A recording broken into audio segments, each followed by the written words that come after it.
Beaucoup de cas, c'est souvent les hommes qui disent non, on n'est pas obligé de tout dire là. On dit l'essentiel et tout. C'est que vous ne savez pas ce que vous faites du mal.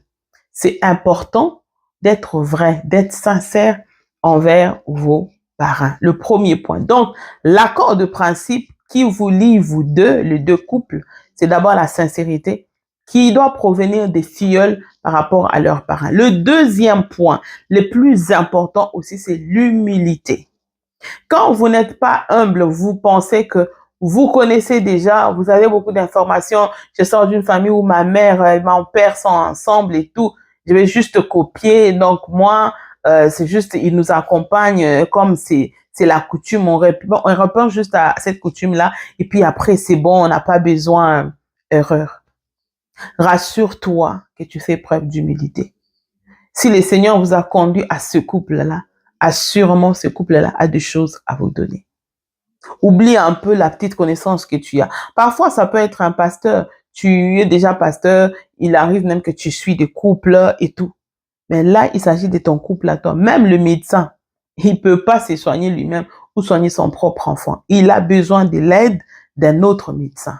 Donc, c'est tellement important, quel que soit, tu es déjà pasteur, responsable d'une grande église, du moment où tu n'es pas encore marié, le moment venu pour te marier, rassure-toi que tu as un couple qui te suit. C'est très important. Le troisième point, c'est vraiment la confiance entre les deux. La confiance. C'est-à-dire, le couple qui se marie doit avoir confiance dans le couple qui le suit. Le couple qui suit le couple qui se marie doit avoir confiance en eux. Chaque fois qu'ils leur disent quelque chose, ils doivent accepter et croire en eux. Il ne faut pas que cela soit vraiment... ne soyez pas soupçonneux. Je vais dire ça comme ça. Ne soyez pas soupçonnés. Ne soyez pas en position de « Ah, est-ce que tu penses vraiment? » Moi, j'ai comme l'impression. Non. Parce que si vous murmurez devant les gens que vous êtes censés bénir, les gens que vous êtes censés suivre, accompagner, votre accompagnement ne sera plus une bénédiction pour eux. Votre accompagnement va devenir quasiment une malédiction, je risque de dire ça comme ça. Mais c'est vrai. Mais c'est vrai parce que ça veut dire que dans votre cœur, vous ne croyez pas en eux. Alors, pourquoi vous acceptez de les suivre? Ça, c'est vraiment des choses qui arrivent aussi dans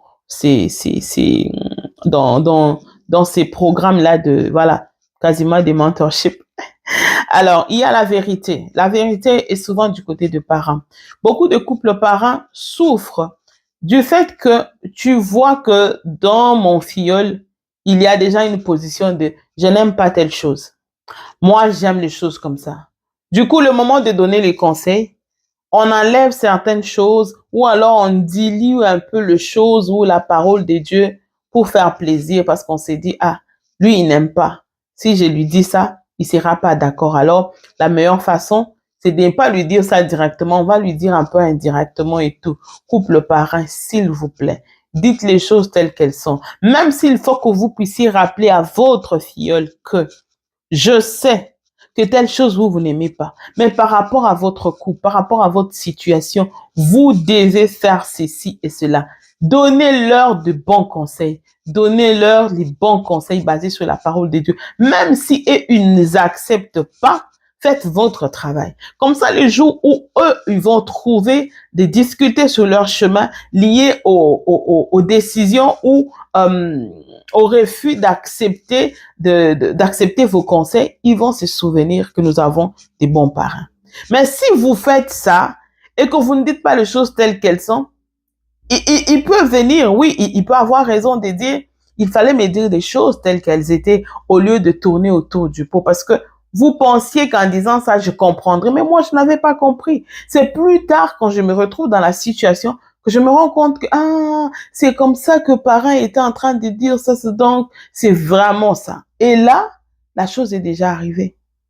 Comment vous voulez que la confiance demeure dans cette relation? Et le dernier point, c'est la discrétion. Ça, c'est un point où les bas blessent. Je préfère les dire comme ça.